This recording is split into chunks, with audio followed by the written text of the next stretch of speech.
But, How would you start by questioning me? okay, well, I'll give a little overview here.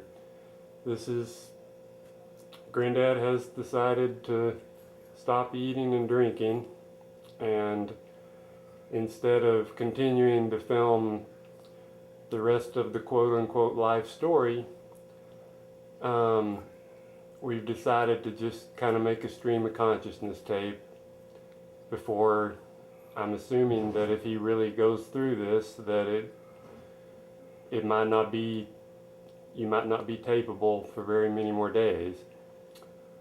So the idea is just to stream of consciousness this and say whatever you want to say to posterity and to the grandkids down the line, what you've learned in life, just different questions, and we can talk about other experiences that you haven't told us yet or that you want to say, or whatever you, basically whatever you want to say, and I'll ask you some general questions, but mostly this is your whatever you want to say, and there's no pressure at all to have any answers or anything, just an opportunity to to say something before the hunger strike, water strike starts taking its toll on you. Uh, so anyway, that's where we're at. So so you really decided to do this. Yes, I really decided to do this. Now you can back out at any point without any pressure or Yeah, anything. I understand, but I don't intend to. But before I go, I want to tell all the grandkids and great grandkids that I think they are the greatest. I hope you'll all live to your fullest. Always remember there's something better on the other side.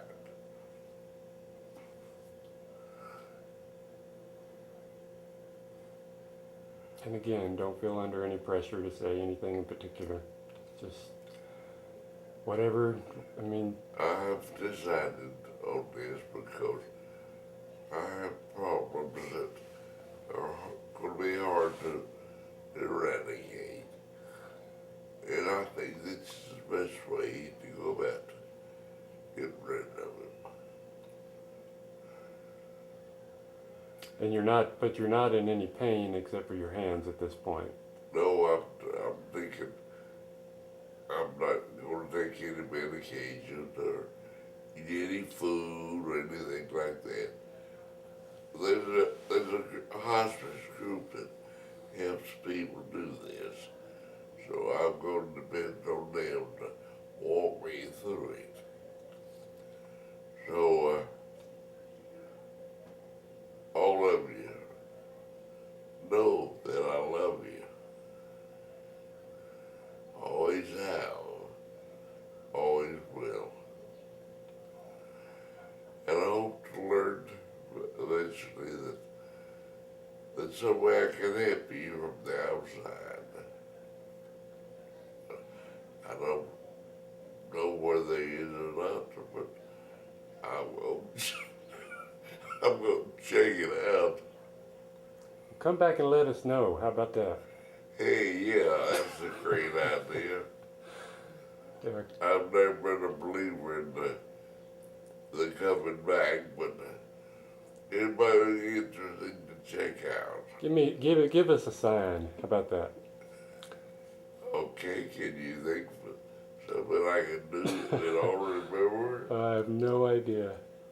Um, well, my request from you, and I'll keep reminding you, is please contact somebody on anybody that can help Molly express herself. Well, I'll certainly check into that.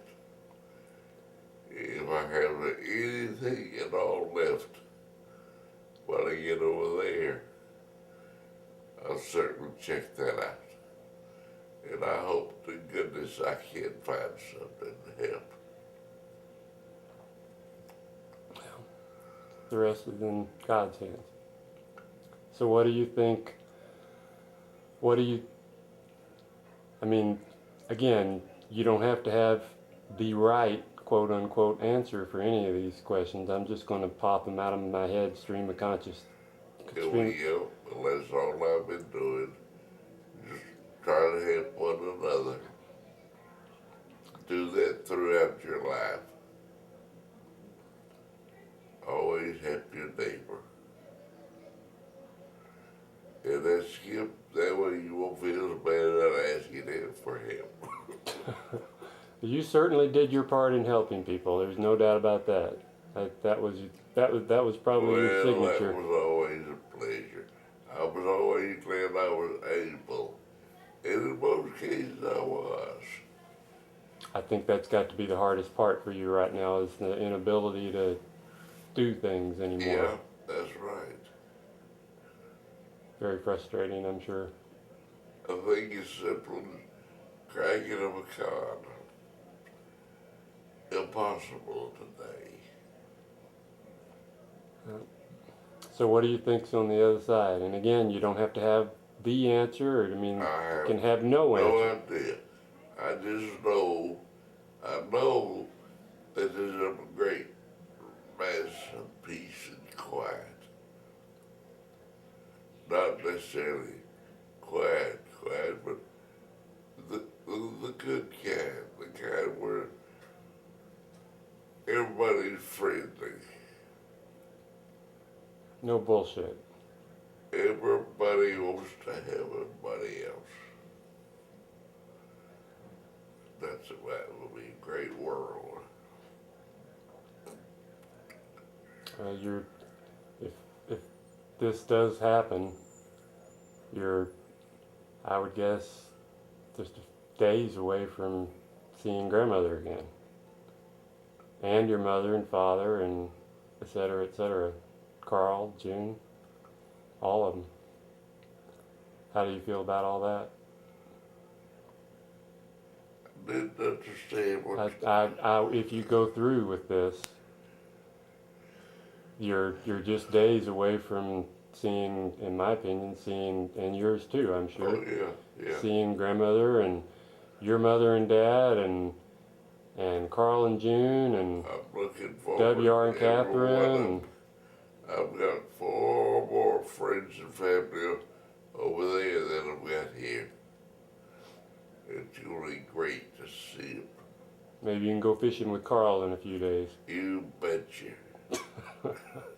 He'll have all the good fishing holes picked out. No stinky brim. Just full bass. Yeah. No field bands over there.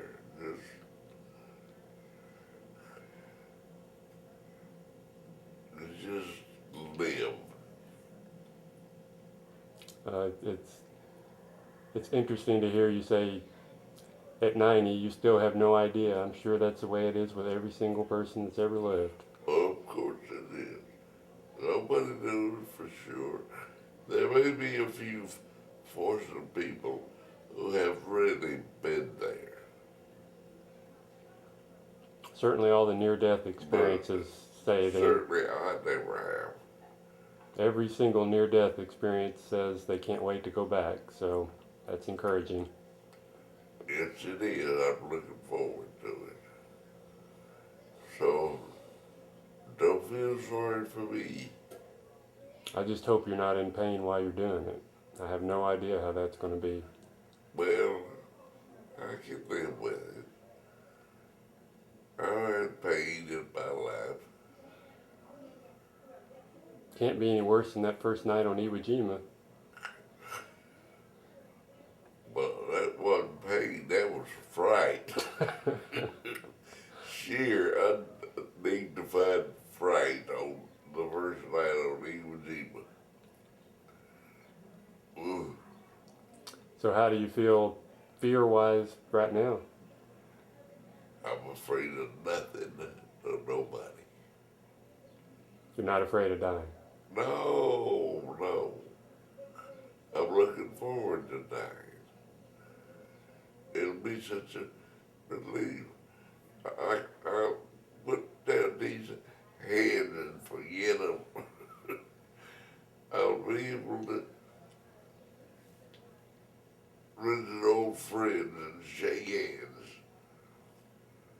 think so too. I don't know what form you'll be in, but I think so too. Yeah, they'll be there. I think you'll be in a lot freer form than a body. Yeah. I don't know how we'll recognize them, but we will. Yeah, you'll recognize their energy, for sure. Yeah. Everybody has a certain energy about them. There's no doubt about that. I'm sure that survives.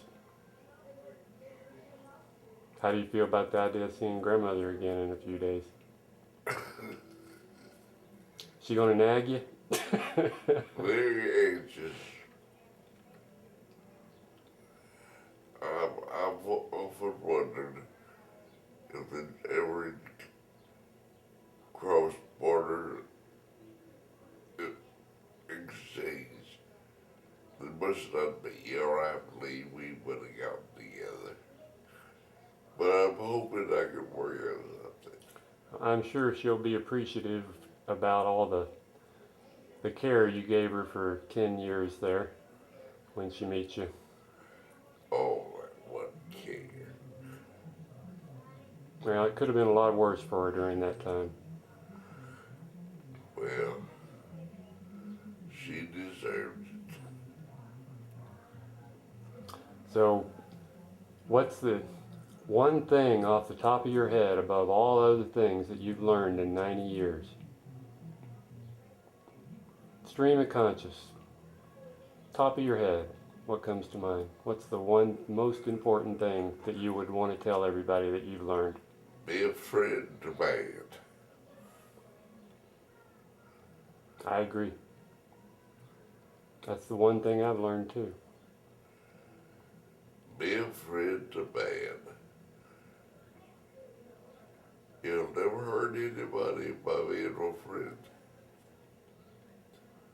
The golden rule. Across all religions is that rule. And God help me find a way to Molly.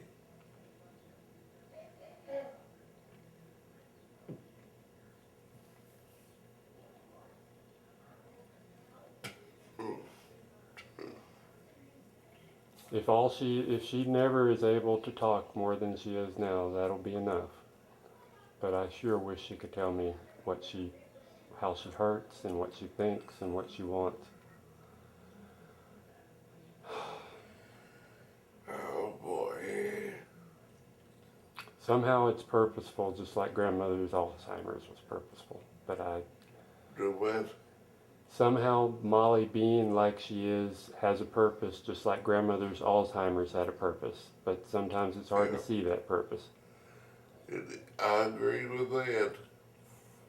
It's hard to see it sometimes.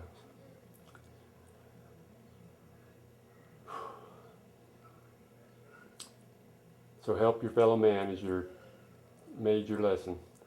Yes. Do you have any regrets? No regrets.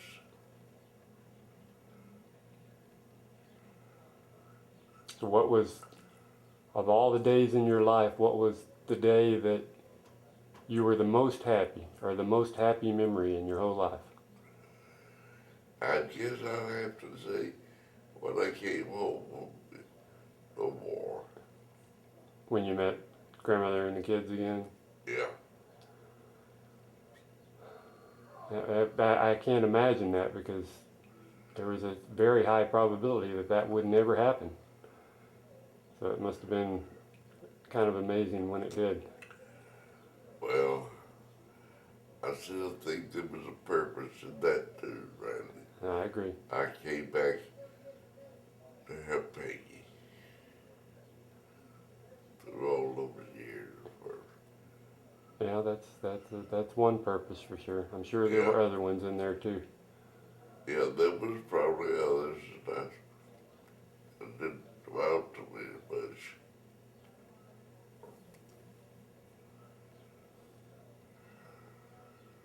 So what was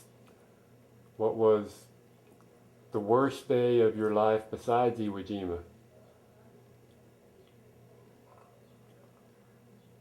Stream of conscious, no no perfect answer.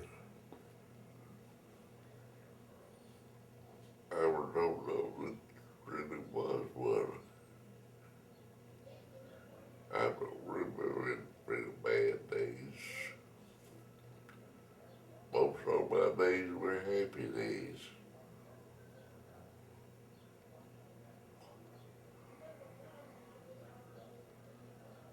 Nothing that just shocked you or just really. Sometimes life, even if it was not such a, you weren't sad or whatever big time, life can really knock the props out from under you at times. But if your wife or husband or child is extremely ill, that's a scary day for Yeah. Grandmother's illness was so slow. you. Yeah. There wasn't a day where probably figured it out over years what she had. Probably wasn't one day that. I just remember it being a very slow process that got her.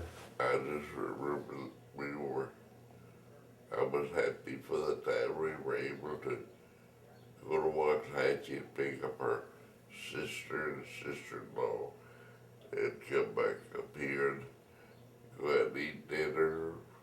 Next day go out and eat breakfast.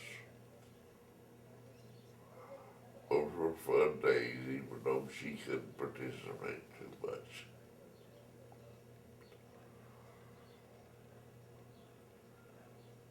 What was the happiest time in your life, you think?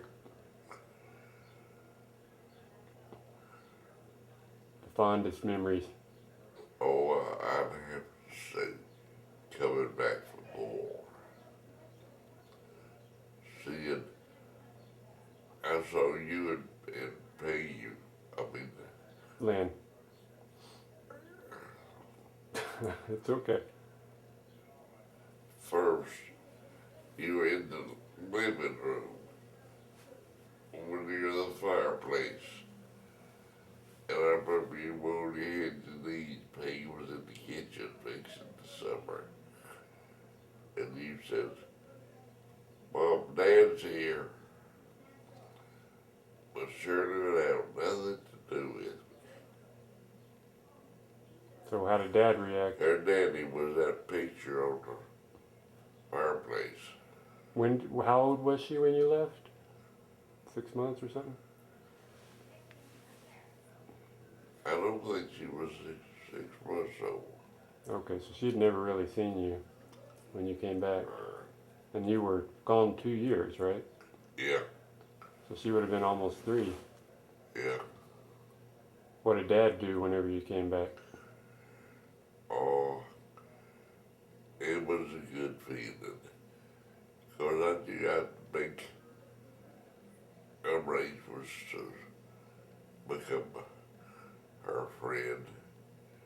There wasn't everybody else I could think of.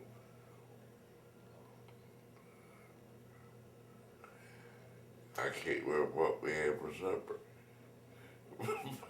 But it was the best meal I've had in a long time. I bet.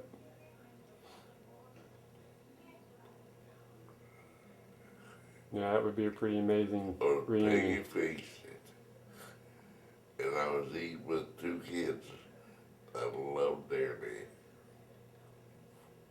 That you never didn't know if you were ever going to see again. That's right.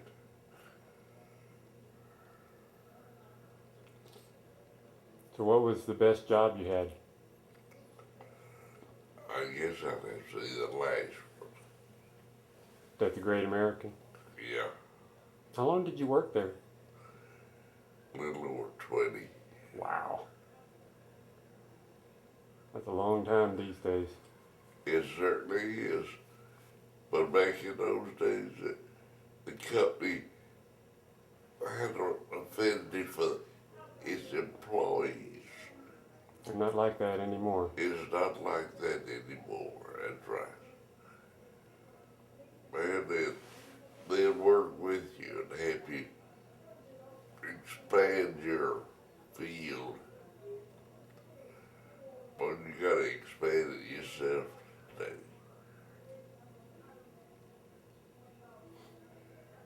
maybe it'll get back like it was one day, and we can all be great again.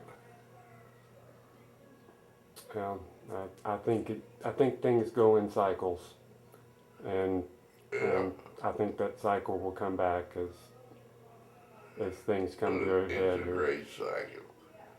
You always get a friend next door. I, well, You can always find what you need to borrow next door. At least I had it. My neighbors all came to my door real frequently. I think a thing that I know my dad and Shirley would appreciate would be just stream of consciousness, any stories of when they were grown, because we never got into the years after Iwo Jima. Any stream of consciousness stories that jump out at you about them growing up, or memories of when they were when they were 10 years old, 5 years old, 20 years old. Don't want to put pressure on you here to remember everything. I remember the kids growing up. It was a great experience. It was hard leaving for a couple of years. It was hard what? Leaving for a couple of years and going to the military. But I felt that had to be done. I don't know why. And a lot of people felt that way. So,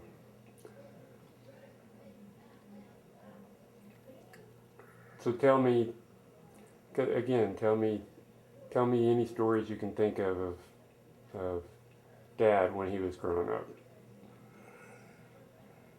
I remember one time he had about 22 and I had 12 gauges. We were at the woods hunting squirrels, and I was always cautioning him to check his safety. Check your safety. How old was he? What? How old was he, you think? How old was he? Yeah, in the story, how old was I suppose 8 or 9. I said, check your safety, right? he? Lynn. Lynn, and he checked his safety by pulling the trigger. Ooh. Yeah, safety was off. Oh, geez. Did the gun go off? Was it loaded? Of course it was loaded. We were in the woods. Oh, man. I bet that woke you up. Bet it woke him up, too. I bet he checked his safety after that.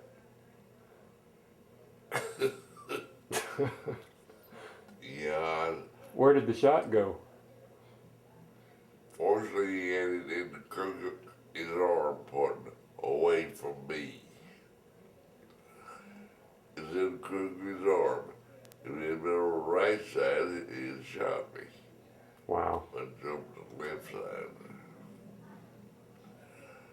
I'm afraid I'd shoot on him pretty hard. But I think that was something that needed chewing on. Yeah, that's a pretty big mistake there. I bet he remembers. I bet he still remembers that. Well, I certainly hope so. Any other stories of Dad? It's a lot of pressure to have to think about them all right now, just out of the blue like this. Hunting fishing together an awful lot. I remember we went. Did he go with you and Carl? Yeah. Those two oldest kids of Carl, they'd all fish together. But we'd sit them down to some place where we went to hunt for bait or something like that. But I remember one time we were in English Lake, and I kept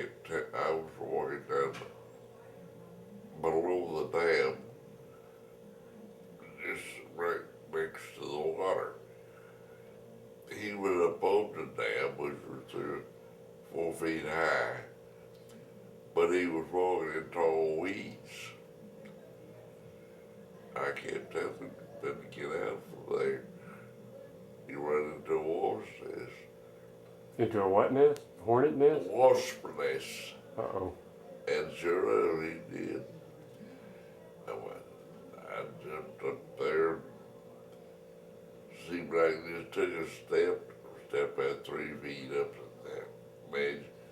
But I grabbed him, and the reason I did that was because all he was doing was standing there, fanning the breeze, screaming. The wasp nest. He jumped up in the middle of the wasp nest. Anyway, I just took him in the crook of my arm and jumped off the dam. It was only 4 or 5 feet out to the water level. But his hand had come off in the scuffle, and he had a string under his chin. And when I hit the ground by the leg, my knee went in his hand. So I straighten the leg out, and we both fell in the leg. Well, that's a good story. I don't think I've ever heard that one. Probably had. Wonder if he remembers that one. I don't know. Any other crazy things like that with Dad? Do what? Any other things like that for Dad that you can think of off the top of your head? Oh, we went a number of fishing and hunting trips. I don't think he enjoyed the sport as much as I did. Probably not. That's pretty normal with parents, and my daughter doesn't like baseball, so what are you gonna do? Well, her granddad doesn't either. So you're not gonna miss baseball, huh? Oh, I won't miss baseball. I used to play a bunch of it when I was a kid. I told you about walking out the screen door with a baseball bat and a club or mitt or anything at the end of this play and having 2 teams in a few minutes.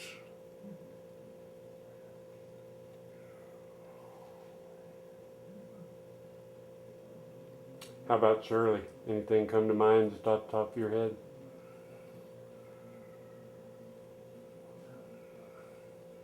Well, she was definitely a teenage girl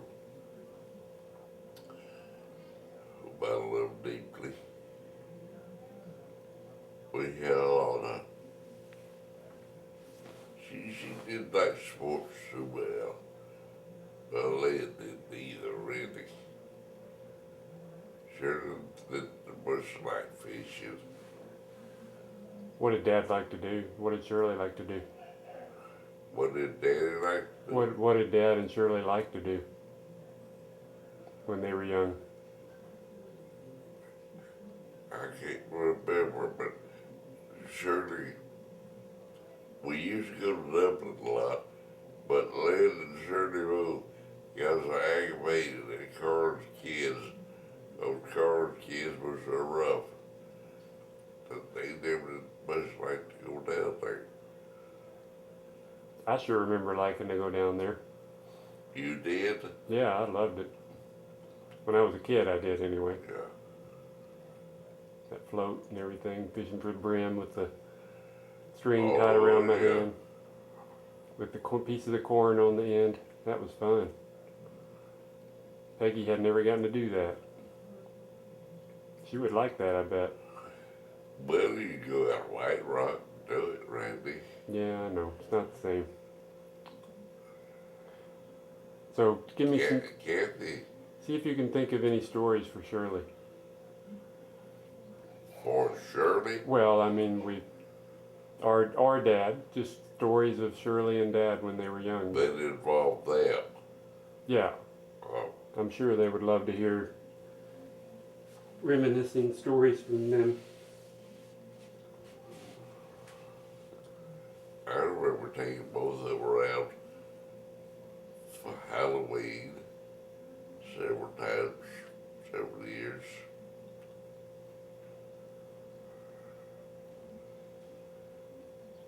And we always took them with us when we went on trips, no matter where we went. Where did y'all go on trips besides Dublin and places like that? What kind of trips did y'all go on? Do you remember any of them? Oh, just visits to cartoons or Frank and Bob came to his wife. Frank, he was a red-headed boy. I don't remember that. He died about at least about 50. But they were a lot of fun together. They moved to San Antonio one time, and we went down there several times. Just saw the Alamo and went all that stuff with them. And went to Galveston a number of times. Especially after we moved to Port Arthur. Car June came up, a whole bunch of guys came up or came down. We go fishing. I remember Uncle Louie and Aunt Effie came down one time. And we went over the old Orange River Bridge at the I think, I'm not sure now, but I think 400 feet high Wow. in the middle. And it's separated. It's as big as the Hoover Dam, isn't it? Huh? It's almost as big as the Hoover Dam. Well, it was a booger. I remember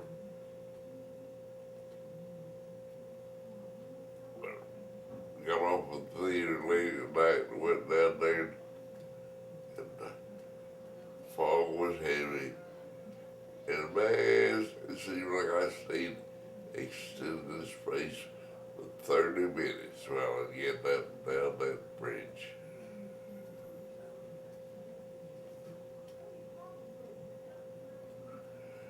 Couldn't see anything.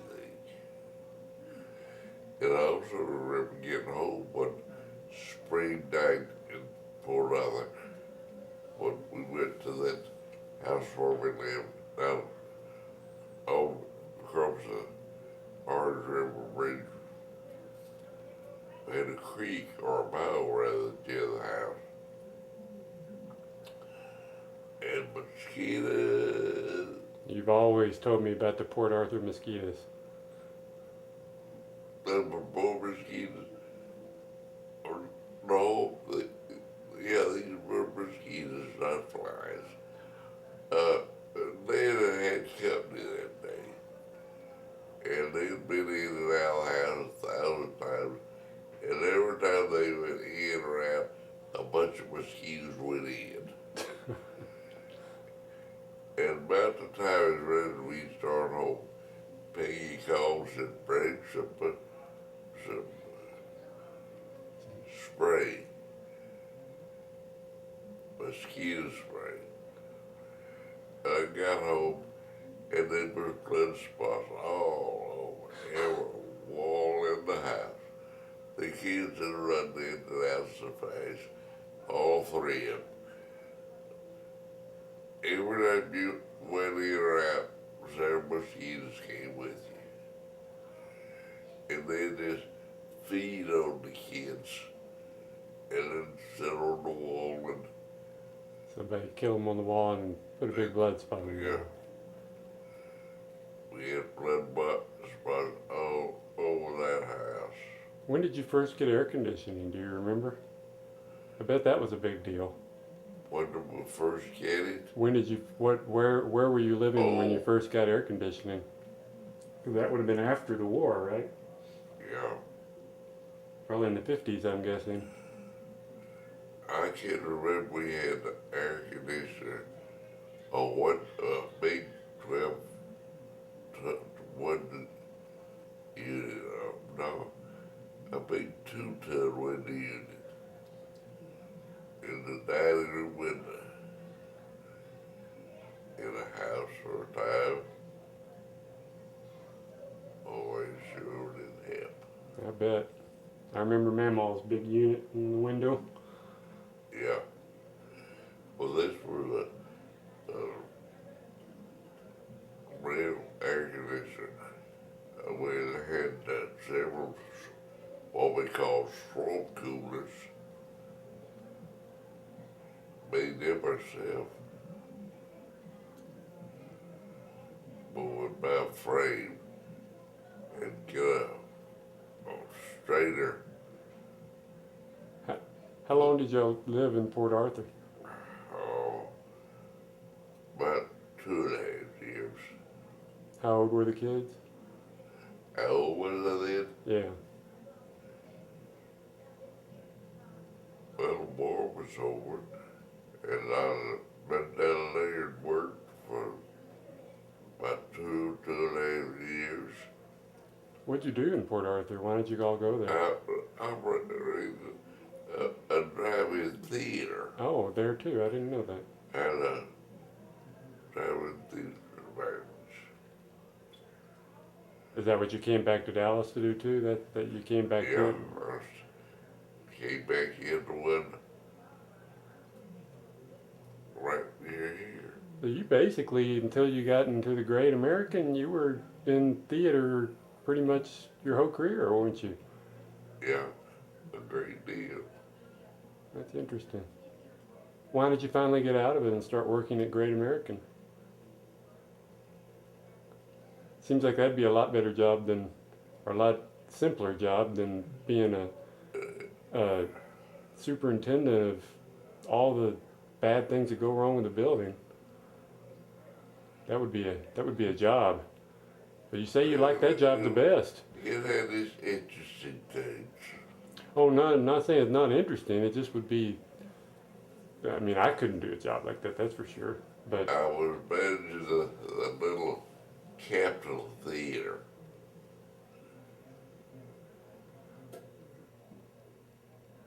It was a fairly new theater, and I closed up the candy shop in the window, and was sitting in the office counting up the money. And a little old gal who operated the cash register had gotten a box of popcorn and went in to watch the last movie. And I heard some kind of noise. And about 4 or 5 minutes later, this little girl was about half crippled. I don't know what was wrong with her, but she was a sweet little girl. And she came hobbling, throwing popcorn all over the place. She said, Mr. Flower, somebody just shot somebody. that must have been a shock. So I ran into the audience, and the crowd was coming out. But I was trying to get in to find out what was going on. I picked up a hammer. Anyway, I got into the main body of the auditorium, and there was a kid. Oh, he was 17, 18, 19. But he had captured the guy who did the shooting and was holding there. A brave kid. He certainly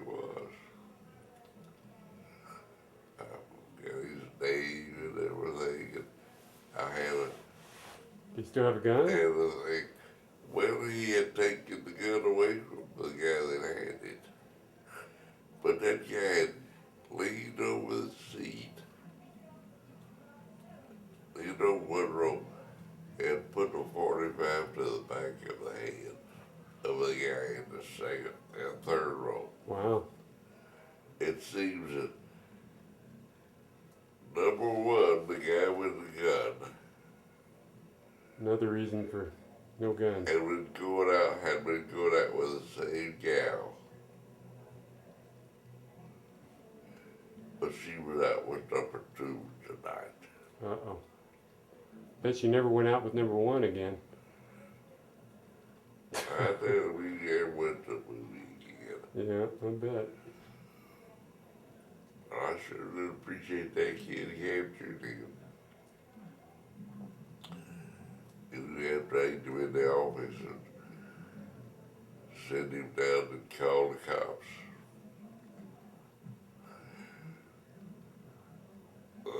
Later, when I found that he had been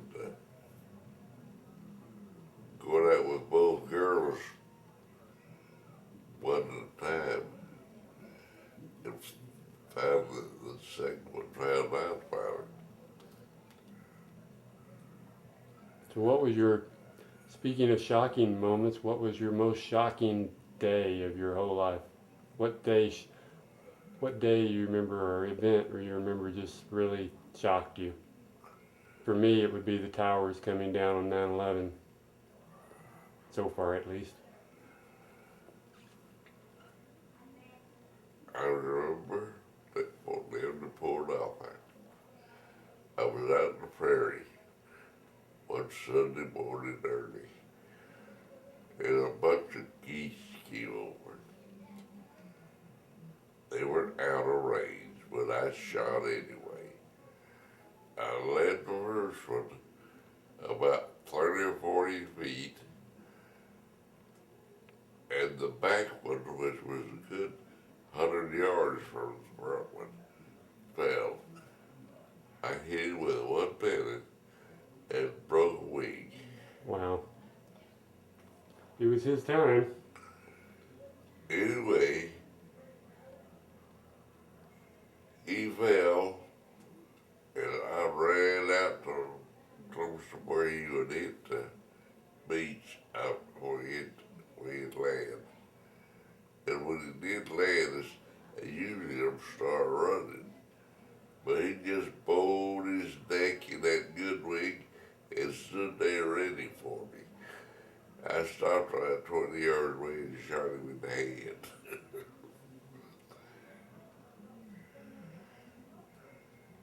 And the next weekend, I was in the same hole. And flock of 4 Canadian geese came over. I led the first one 140 yards, and that back one fell. I couldn't believe it. But one pellet hit him and broke his neck. And one in a million shot both times. I don't think you've ever told me that story. No what? I don't think you've ever said that story to me.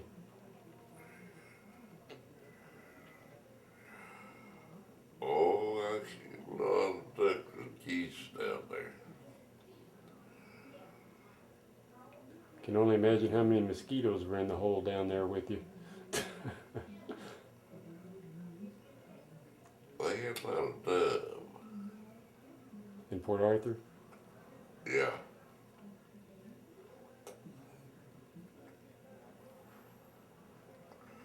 And a friend, the guy who was my assistant manager, he had a couple of guys he went out hunting with. And he decided to take me along.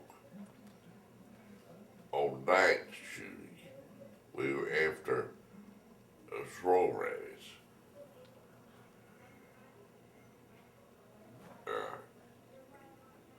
When you throw your shotgun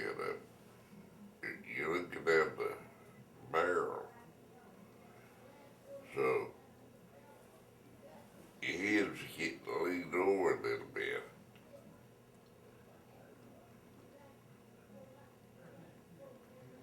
And I was wearing a cap. Let's see, what cap was it?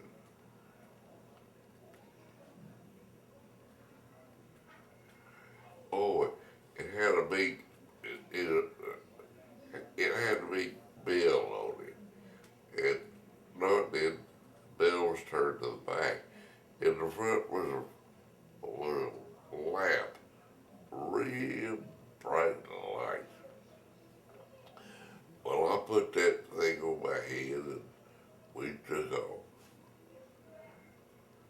And we got out there in the boondocks, jumped a couple of rabbits, and I threw my gun up on toward the rabbit, and the light was over here, and blinded with that bell of the cap.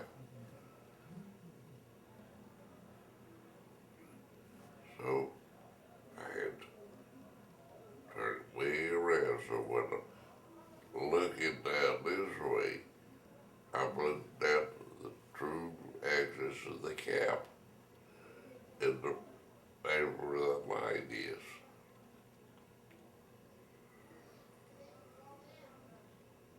So was hunting your favorite thing? Hunting and fishing your favorite thing to do your whole life? Yeah, With Carl too, I would imagine. I've caught more fish, killed more birds, rabbits, than with Carl with any human alive.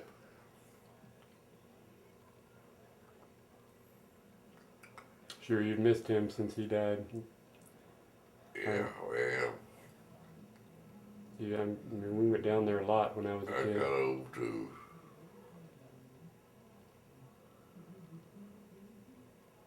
Maybe there is a happy hunting grounds. Oh, I don't doubt it. And he will have found all the good spots.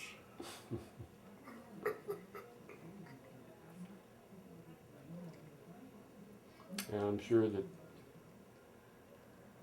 you can't wait to do that if that's a possibility. Yep. So no fears at all. No fears. You're on the precipice. You're on No, no, I can't. the on the edge. Nothing between you and God now. No. I've said my goodbyes.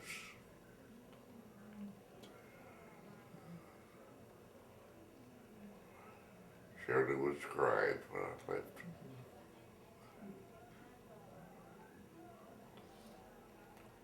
And trying to talk much longer, I'd have been crying too, so I shut it off. She's a strong girl, she take it.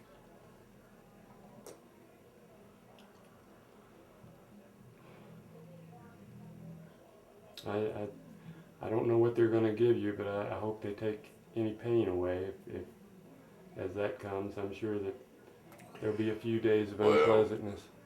Oh, that's a pain, I'm sure. If they just do something to stop the burning in these heads. We've only got another 10 minutes, so just anything you can say about how you feel on the edge. I think that's the thing I'm most interested in is Well, I'll tell you how. I've had a great life. A few bumps along the road, but a great life. life wouldn't be interesting if there weren't any bumps in the road. That's right. You're absolutely right. You wouldn't learn anything. I think all those bumps are there for us to learn. What do you think? Do what? I said, I think all those bumps are there for us to learn from. What do you think? Well, of course they are. Some of these clever guys never learned. True enough. We keep getting infinite chances, though, I think. I can't understand. I said, I think we get infinite chances to keep learning. Yeah,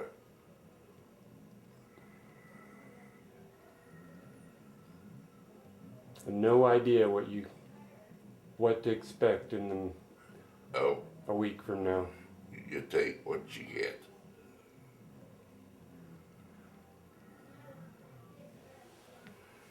But I have no regrets. I've run pretty well in my life.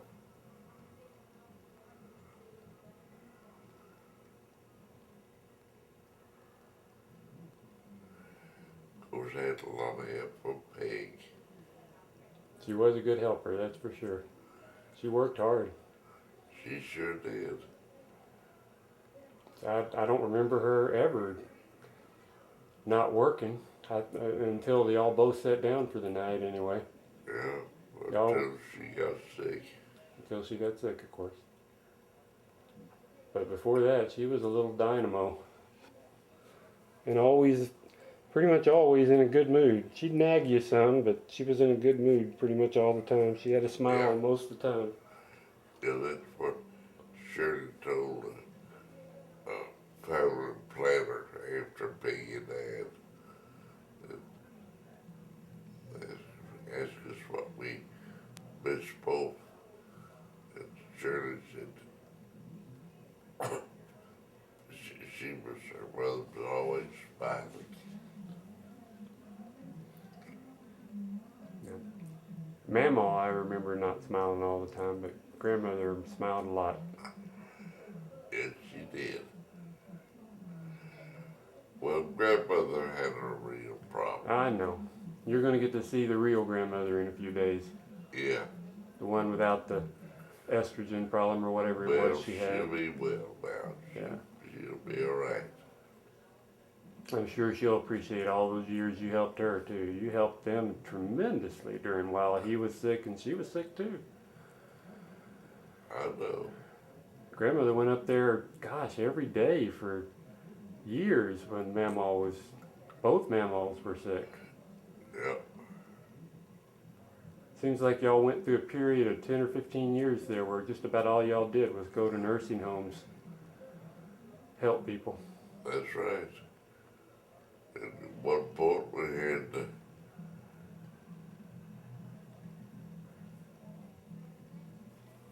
Duty and Zilaway here. Let's say in your 60s, 70s, that's pretty much Yeah, all y'all did. somewhere around. He had hurt his foot and leg in the factory he worked in. Who? Pepple? Your dad? No, Duty, Zilaway's husband. Okay. You know him? Vaguely, I'm sure I do. He was up here in the hospital. And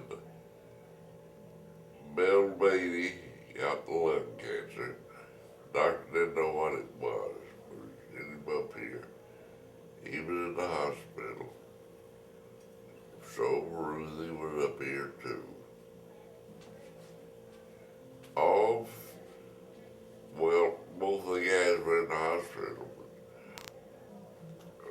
Both the gals were here. And we had to Keep talking, by the way. Don't stop. leave them Saturday and Sunday. They always went home Sunday evening.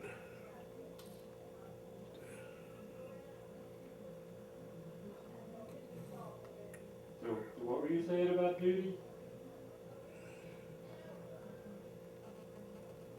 What were you saying about it, duty? About Duty, Yeah, what were you saying? he hurt his leg in the factory. A roll of paper rolled across it. Your grandmother was helping? Y'all were helping him?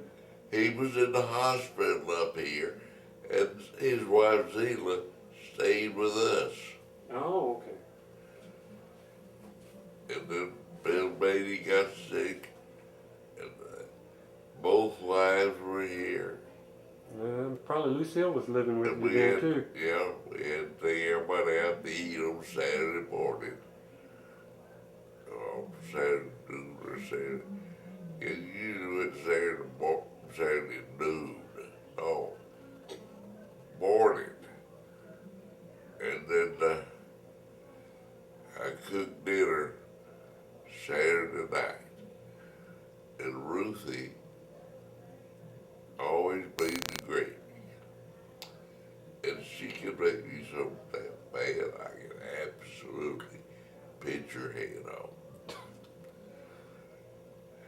I would be frying chicken or fish or something, and making mashed potatoes, fried potatoes, all that stuff. And she always made the gravy. I'd go in and I'd tell her, now just relax, just relax. I'll come and tell you when to put the gravy on. You overcook it, it's cold when you get to the table. No microwave. And every damn time I'd say, Ruthie, you come get the gravy now. I was pouring it up out of that big pan. She said, it's already ready. It's already ready and cold. It just made me so damn bad I could die.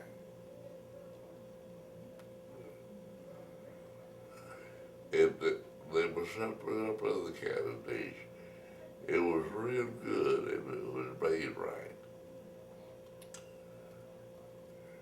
We got 2 minutes, by the way. Do you hear me? Yeah, anyway, you had little balls you mixed up and stuck in the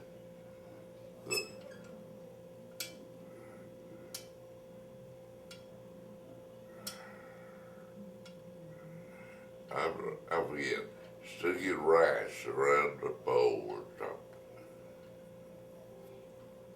Anyway, you're supposed to put it in there just before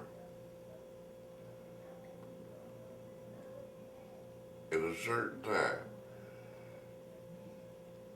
And she always, always, always stuck it in there too soon. Sure, she didn't mean anything by it. And that way, it was,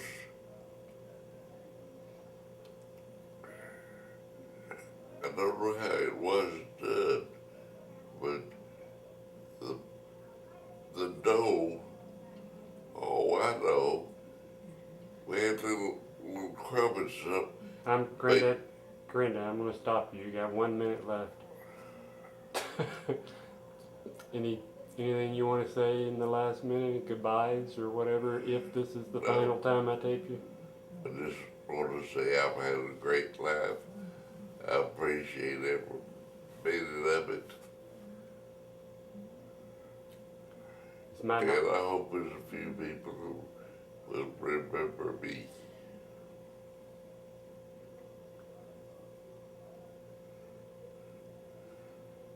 That's right, the extent of it.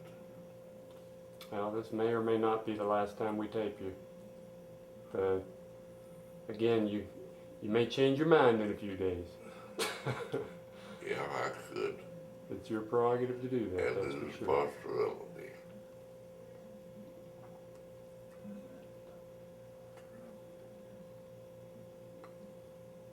Well, Shirley was crying when I hung up. I begged her please not do that. And the reason I hung up was because she had me crying in a few minutes.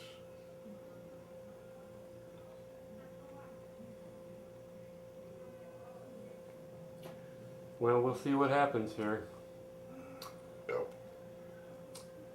I just hope you're not in any pain and everything goes peaceful. I've never known anybody about to go through something like this. Me either, that why it should be interesting. Life continues to be interesting right to the final moment, huh? Yeah.